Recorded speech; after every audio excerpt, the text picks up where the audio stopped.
अज आखां वारशां नूं कि तू कबरां विचों बोल। अज किताबे इश्क दा कोई अगला वर्का खोल।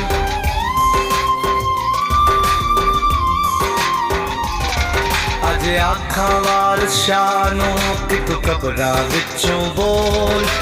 अज किताबे इश्क दा कोई अगला वर्का खोल। एक रोई सिधी पंजाब दी तू लिख लिख मारे बैन। अज लखां दियां रोंदियां तैनूं वारशां नूं कहण। बेदर्द मदां दे दर्दिया तक अपना पंजाब। अज बेले लाशां विचियां ते लोदी भरी चना। किसे ने पंजा पानियां विच हो दित्ती जहर रला। ते उन्हां पानी दरत नूं दित्ता पानी ला। इस